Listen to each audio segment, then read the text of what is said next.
Hi, everybody. Welcome back to another wonderful Storytime session with me, Ms. Dimitri, with the Inglewood Public Library.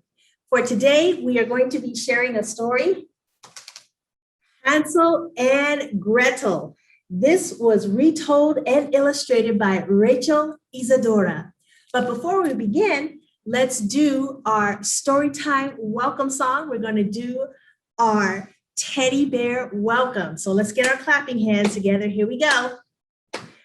Teddy bear, clap up and down. Teddy bear, touch the ground. Teddy bear, show your shoes. Teddy bear, that will do. Teddy bear, touch your toes. Bend down and touch your toes. Teddy bear, wiggle your nose. Teddy bear, clap some more. Now, teddy bear, sit on the floor. Good job. Now, let's do another quick focus song. Follow along with me. Okay, here we go. Clap your hands, clap them just like me. Now, touch your shoulders, touch them just like me. Now, pat your head, pat it just like me. Now pat your tummy, pat it just like me. Stomp your feet, stomp them just like me. Now clap your hands, clap them once again. Faster. Now real slow. Now faster. Stop. Now you leave them in your lap and you let them be. Good job. Here's the story, Hansel and Gretel.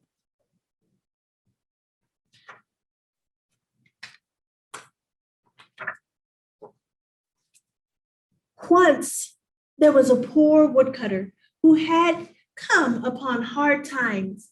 He could no longer feed his wife and children. Tomorrow we will take the children deep into the forest, and there we will leave them, said the children's stepmother.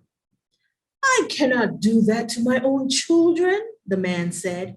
If you don't, then all four of us will starve, said the wife, and she gave him no peace until he agreed.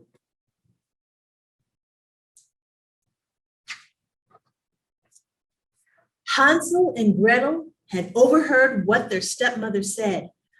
Don't worry, I know what to do, said Hansel. As soon as the adults fell asleep, Hansel crept outside and filled his pocket with pebbles.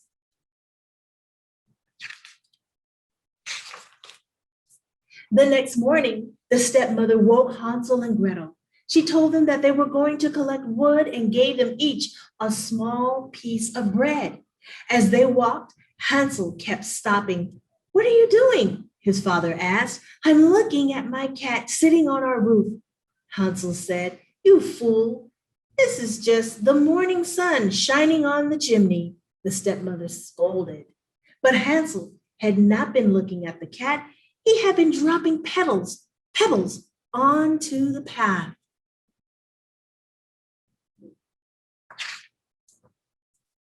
When they were deep in the forest, their father said, You children gather wood, and I will make a fire so you won't freeze. Then the fire was lit. The stepmother told the children to wait while she and the father went to cut more wood. Hansel and Gretel ate their bread and waited, but no one came to get them. When it grew dark, Gretel began to cry. Don't worry, Hansel said.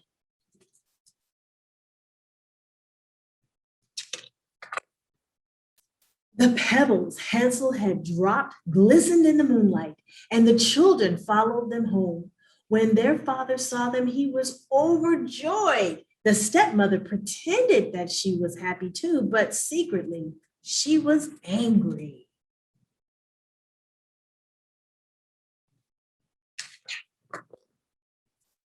Not long afterward, Hansel and Gretel heard the stepmother tell their father, We again have very little food, so we must be rid of the children. When their parents were asleep, Hansel went to gather pebbles, but this time the door had been locked by the stepmother. In the morning, the stepmother gave Hansel and Gretel even smaller pieces of bread, which Hansel secretly dropped as they walked along the path.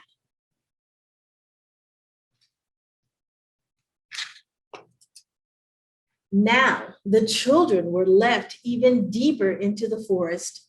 Once again, they waited by the fire, but no one came to get them. As it grew darker, Gretel began to cry. Don't worry, the moonlight will shine on the pieces of the bread and we will find our way home, Hansel said. But when they looked for the bread, they realized that it had been eaten by the birds. There was nothing left.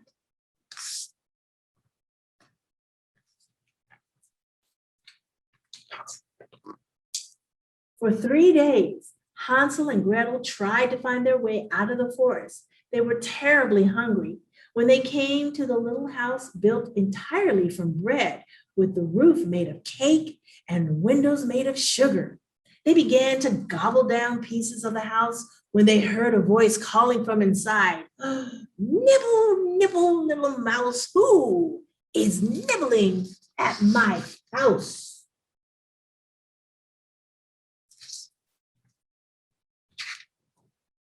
Suddenly, the door opened and out came an old woman.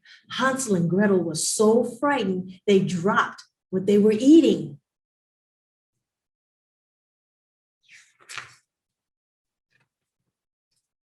But the old lady said, "Oh, you dear children, come inside with me and you will be just fine." She served them a delicious meal and Hansel and Gretel went to sleep thinking they were in heaven. But the old woman only pretended to be friendly. She was really a wicked witch who built her sweet house in order to tempt children and capture them for a tasty meal.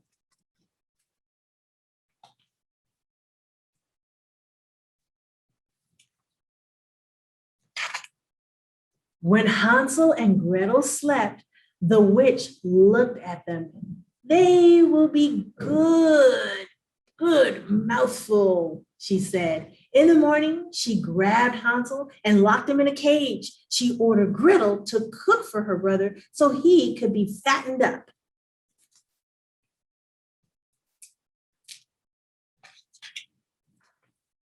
Every day, the witch said to Hansel, "Stick out your finger so I can feel if you are fat enough."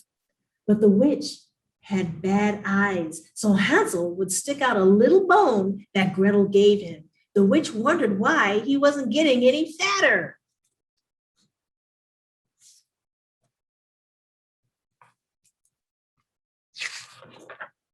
The witch grew hungrier and finally, she could no longer wait. She told Gretel to fetch water in which her brother was to be boiled while she made bread.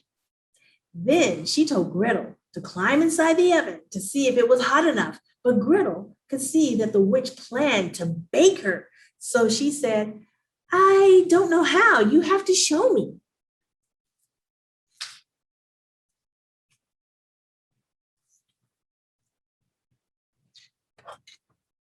"Stupid goose, the opening is big enough. I could get in myself." The witch cackled as she stuck her head into the oven. Quickly, Gretel gave the witch a big shove and pushed her all the way inside. While the witch burned, Gretel ran and unlocked Hansel's cage.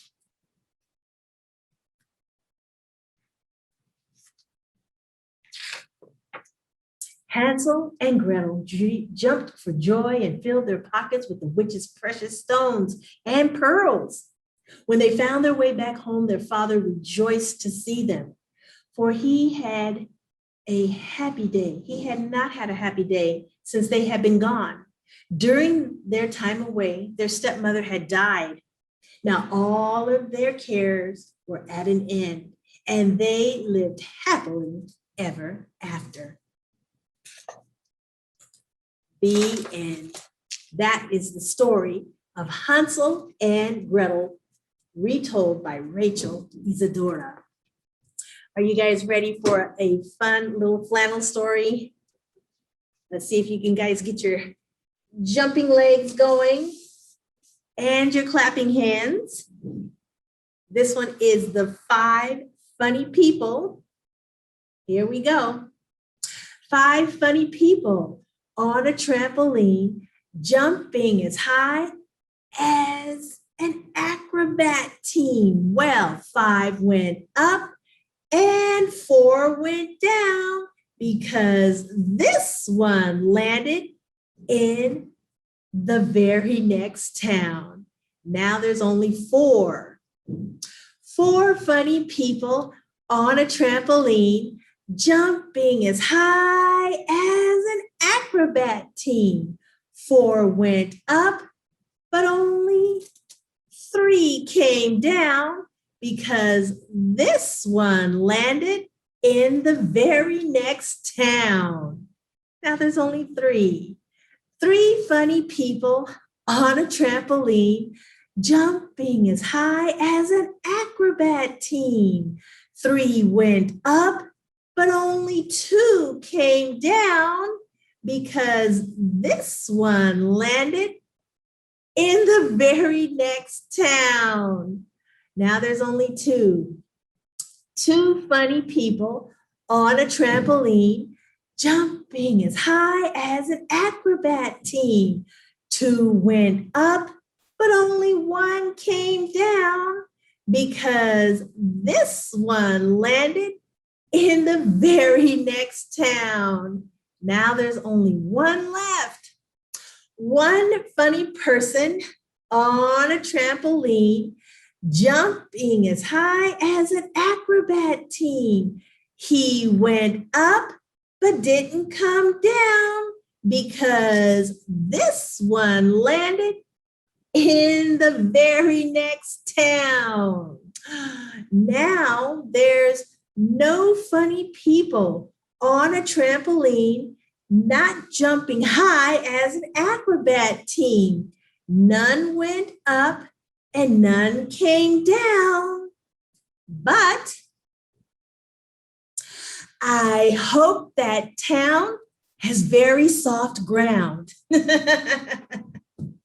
The end. Thank you so much for watching this story time with us here from the Inglewood Public Library. For more information about all of our resources that we have available, please visit our library's website at library.cityofinglewood.org. We hope you tune in again soon. Bye.